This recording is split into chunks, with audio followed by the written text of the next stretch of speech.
Medved koji je delio med. Priča o deljenju i prijateljstvu. U zelenoj, bujnoj šumi živeo je veliki smeđi medved po imenu Meda. Svakog dana on je sakupljao med iz različitih košnica i imao je čitavu sobu punu tegla slatkog, zlatnog meda. Bio je najbogatiji medved u šumi što se tiče meda. Meda je svoj med čuvao u velikoj šupljini starog hrasta. Zatvarao je ulaz velikim kamenom i nikome nije dozvoljavao da priđe. Ovo je moj med, govorio je. Radio sam naporno da ga sakupim. Jednog dana, mala veverica je prišla Medi. Molim te, gospodine Medo, rekla je tiho, može li da dobijem samo malo meda? Jako sam gladna. Ali Meda je samo mrmljao. Ne. Ovo je moj med, i okrenuo se leđima.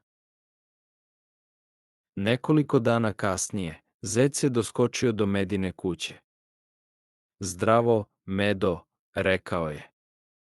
Čuo sam da imaš divan med. Mogu li da probam samo kašičicu? Meda je bio ljut. Odlazi, vikao je. Ne dajem svoj med nikome.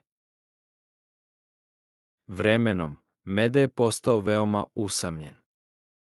Niko od šumskih životinja nije dolazio da ga pozdravi ili da razgovara sa njim. Svi su ga izbegavali jer su znali da je pohlepan. Meda je sedeo sam u svojoj šupljini, okružen teglama meda, ali osjećao se prazno.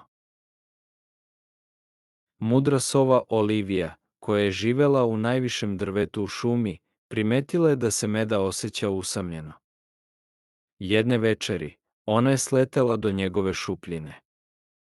Zdravo, Medo, rekla je nežno. Primetila sam da si veoma usamljen. Znaš, Medo, rekla je Olivija, med je zaista sladak i ukusan. Ali znaš šta je još slađe? Prijateljstvo.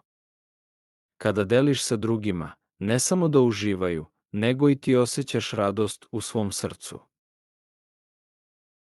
Meda je dugo razmišljao o Olivijinim rečima te noći.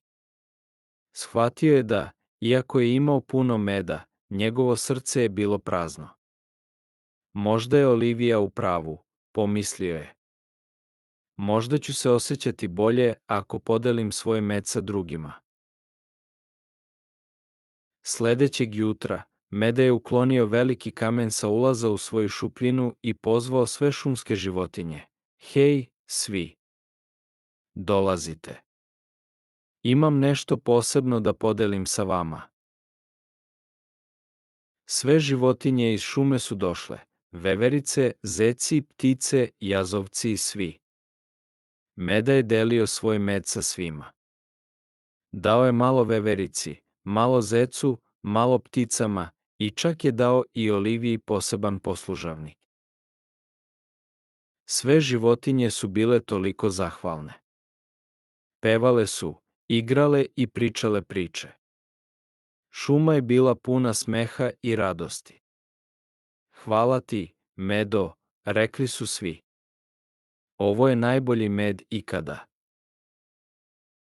Meda se osjećao toliko srećno. Njegovo srce je bilo puno, ne samo meda, nego i radosti i prijateljstva. Shvatio je da je deljenje pravi put. Od sada, rekao je, uvek ću deliti svoj med sa svojim prijateljima.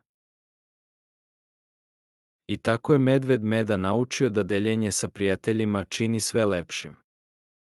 Njegova šuma je postala mesto gde su se svi osjećali voljeno i srećno, a Meda je shvatio da pravo bogatstvo nije u tome koliko imaš, već koliko deliš sa onima koje voliš.